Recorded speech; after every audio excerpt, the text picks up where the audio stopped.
Saudara, hari-hari ini para kandidat bakal calon presiden 2024 disibukkan dengan berbagai kegiatan, terutama untuk menyapa warga. Apalagi pendaftaran Pilpres semakin dekat. Nah, apa saja cara-cara kandidat bakal capres menyapa warga dan mampukah cara-cara ini mendongkrak elektabilitas mereka?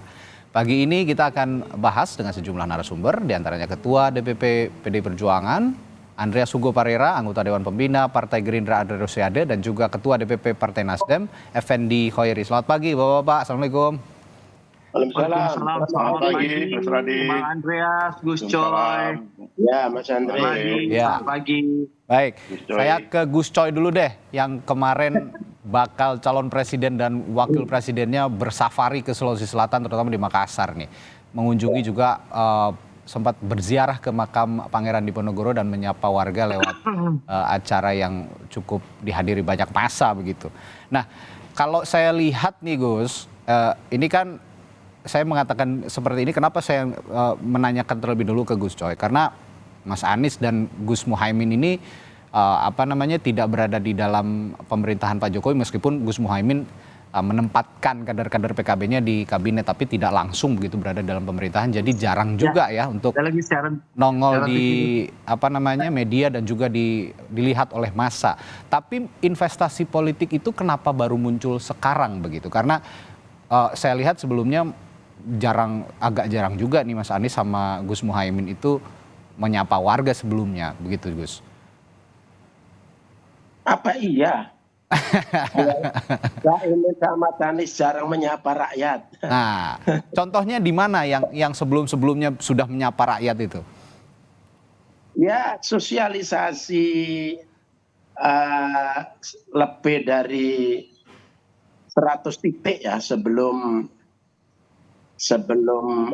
punya pasangan dengan Caimin. Dan Caimin sebagai ketua umum partai kan juga tentu sering keliling ke bawah ya, termasuk juga anggota DPR. Saya kira penilaian itu kurang objektif ya. Hanya mungkin kita aja yang tidak tahu ya. Anies tahun sebelumnya juga ngajar itu kan juga bersama rakyat ya kan, meskipun bukan rakyat di jalanan mungkin gitu kan. Tapi juga punya gerakan Indonesia Mengajar itu kan juga pada umumnya rakyat kan. Jadi bentuknya mungkin yang berbeda. Jadi nggak bisa dibilang tidak menyapa rakyat. Oke, artinya jadi, ya silakan Gus.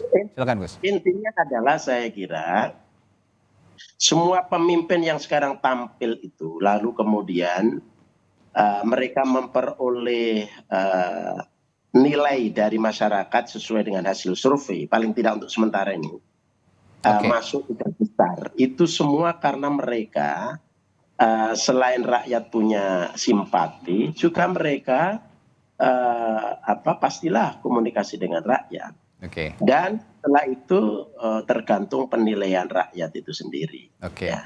Iya, Mas Anies punya cara sendiri untuk menyapa rakyat. Jadi tidak harus dipublikasi begitulah ya, Gus ya, karena sudah dari sebelum-sebelumnya juga ada program-program ataupun kalau dibilang belusukan lah ala Pak Jokowi dulu, waktu kita ingat tahun 2019 itu Pak Jokowi yang menggencarkan ide belusukan menyapa rakyat. Nah, saya ke Bung Andreas Parera. Ini Mas Ganjar kalau kita lihat sekarang banyaknya menyapa masyarakat itu melalui kegiatan-kegiatan yang populis begitu. Nah, apakah yang dilakukan oleh Mas Ganjar Pranowo sekarang itu sudah bisa mengoptimalkan nanti cara-cara Mas Ganjar itu mengoptimalkan suara Mas Ganjar nanti di Pilpres, Mas Andreas? Jadi gini Mas Radi, pada dasarnya ketika ini kan tahapan untuk mensosialisasikan diri sebagai bakal calon presiden ya, sebelum nanti kalau ditetapkan oleh KPU akan menjadi calon presiden, tapi ini adalah masa sosialisasi untuk bakal calon presiden. Nah, pada dasarnya di dalam proses ini adalah untuk memperkenalkan diri. Kalau Mas Ganjar ini kan sebelumnya gubernur, Meskipun sudah digadang-gadang untuk menjadi bakal calon presiden, tapi kan posisi formalnya itu adalah gubernur Jawa Tengah.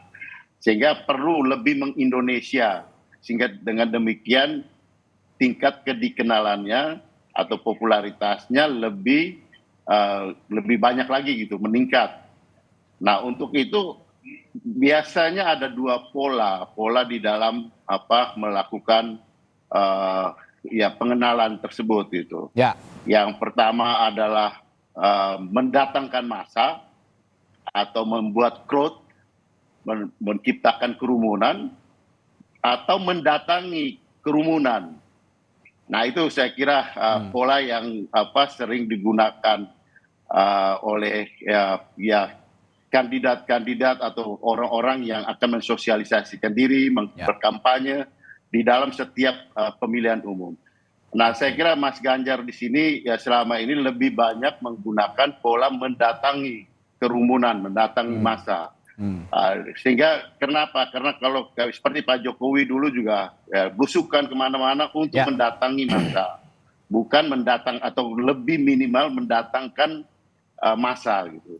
Jadi itulah pola-pola yang sering digunakan. Bahwa yang mana yang paling efektif nanti kita lihat gitu, nanti dievaluasi untuk proses perjalanan selama sosialisasi, selama kampanye nanti. Oke. Nah, metode belusukan ini kan sebenarnya dipopulerkan sama Pak Jokowi ya, mulai dari pemilu 2014, lalu 2019 begitu ya. Metodenya kurang lebih dipakai sampai saat ini. Kalau saya lihat metodenya Mas Anies dan Gus Muhaimin juga begitu. Mas Ganjar juga begitu. Nah, tapi untuk Pak Prabowo nih, Bung Andre, saya atau kita sepertinya agak jarang melihat Pak Prabowo langsung menemui kerumunan, menemui massa yang banyak begitu. Sepertinya ada metode lain dari Pak Prabowo. Metode apa yang dipakai sebenarnya untuk mensosialisasikan dirinya sebagai bakal calon presiden, Bung Andre? Ya, baik Radi. Memang Pak Prabowo kan banyak terkendala waktunya karena memang menjalankan tugas sebagai menterinya Pak Jokowi.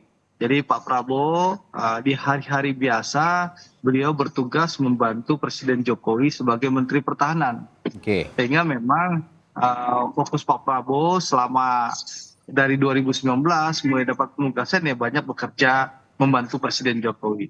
Nah, memang tapi sejak akhir 2022 yang lalu, Desember 2022, kami sudah meminta Pak Prabowo di weekend, di akhir pekan, untuk mulai menyapa masyarakat. Nah, Radi bisa lihat waktu di 2022 itu Pak Prabowo masih di posisi nomor 3. Surveinya masih di bawah Mas Ganjar maupun Mas Anies yang sempat menyalip Pak Prabowo di tahun 2022.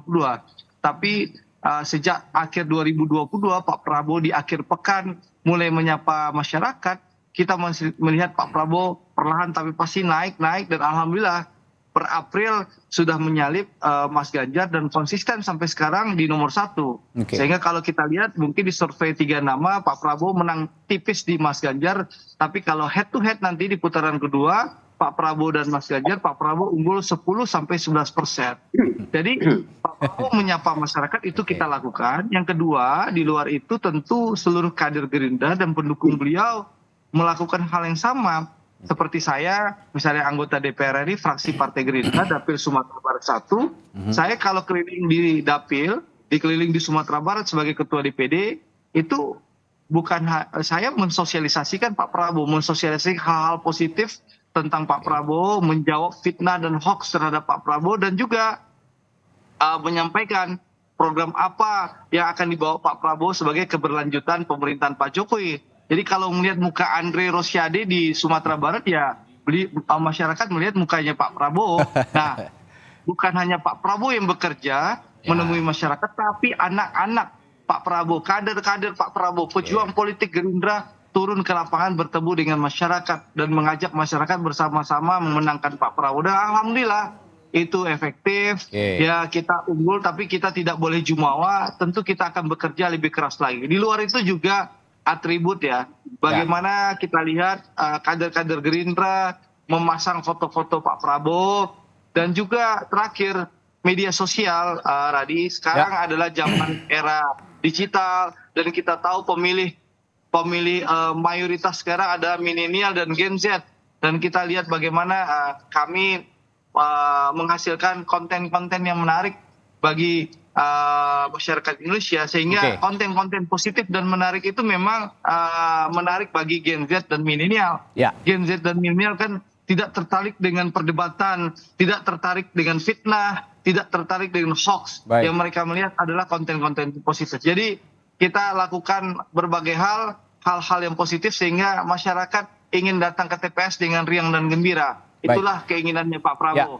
Tapi begini Bung Andre, kalau saya lihat di survei Litbang Kompas belum lama ini ya, di bulan-bulan kemarin begitu, kalau saya tidak salah 2 bulan lalu, ada survei Litbang Kompas yang mengatakan atau hasilnya begini, 70% lebih itu hasilnya metode sosialisasi yang tepat untuk mengenalkan diri kepada publik, kepada masyarakat adalah langsung menemui masyarakat. Tapi kan Pak Prabowo ini sekarang agak jarang lah begitu ya, Pak Prabowo lebih lebih ke dialog. Dulu, Pak Prabowo tetap bertemu dengan masyarakat, tapi tentu dimulai dari Jumat sore, Sabtu dan Minggu. Jadi memang tapi artinya begini Bung Andre, tidak sebanyak Mas Ganjar dan juga Mas Anies begitu kan, ada forum dialog yang terbatas lah begitu masanya, tidak terbuka lah, benar-benar terbuka. Nah ini apa nggak takut kehilangan suara nanti gitu loh, meskipun begini Radi, mungkin Radi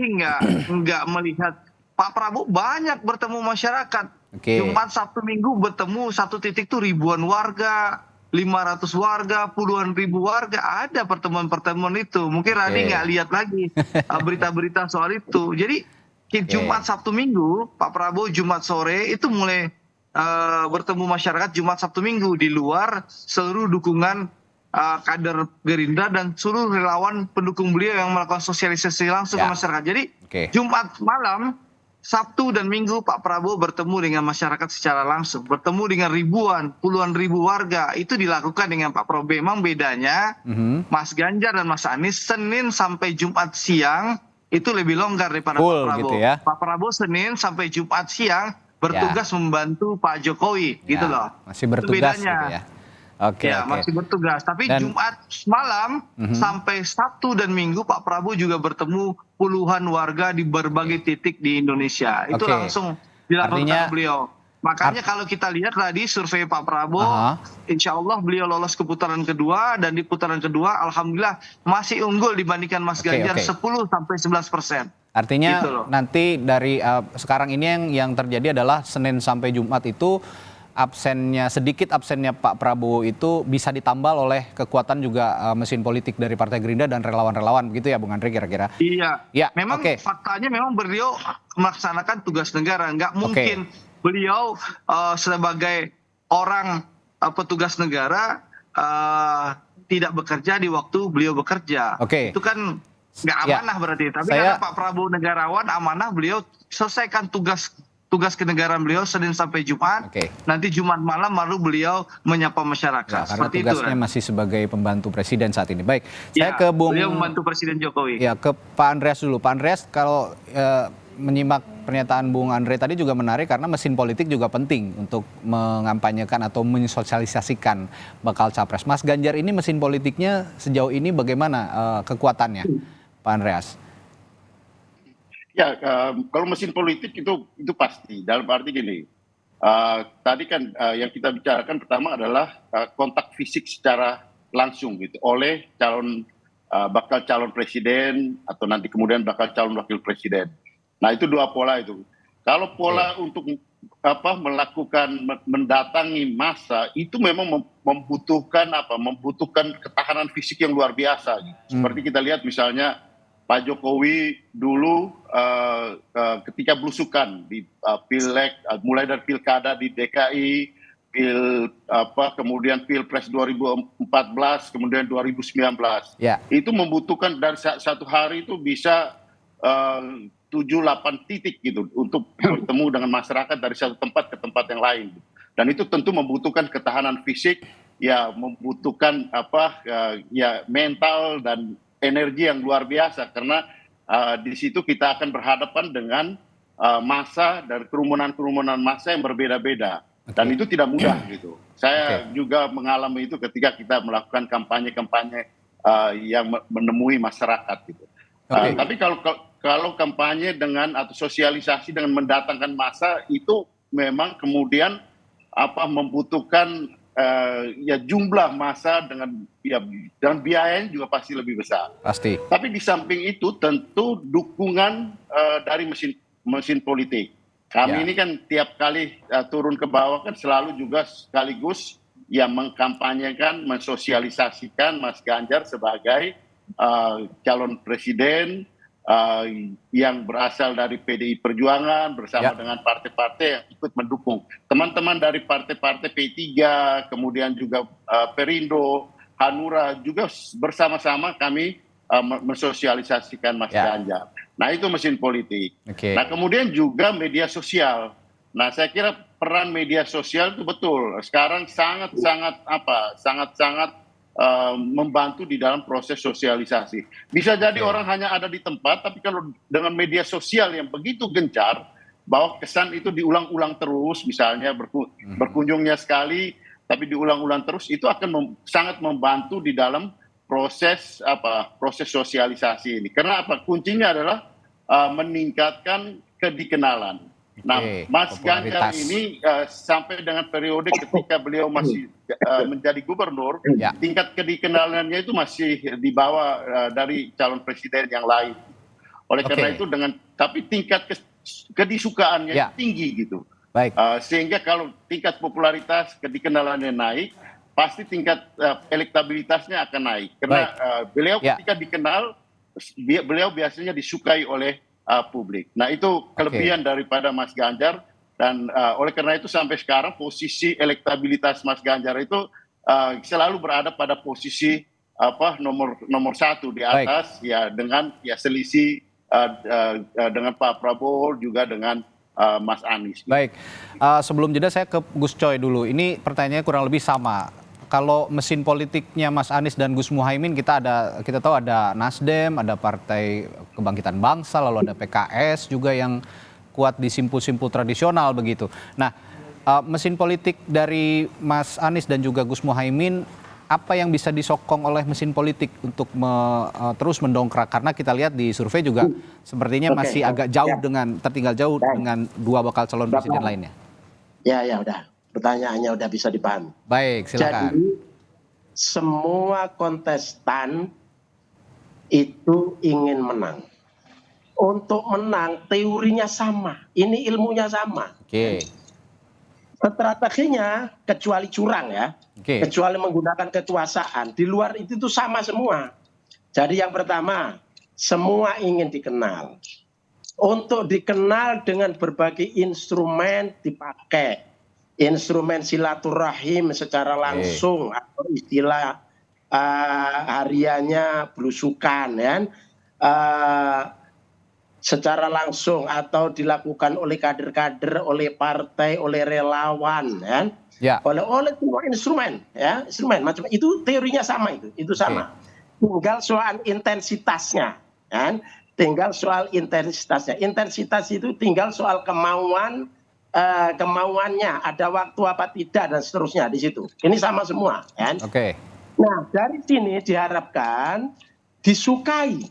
Setelah orang silaturahim karena ada ta'aruf saling mengenal di situ, sosialisasi, komunikasi, menyampaikan visi misi, track record, rekam jejak dan segala macam lewat macam-macam cara termasuk media sosial, itu kemudian disukai.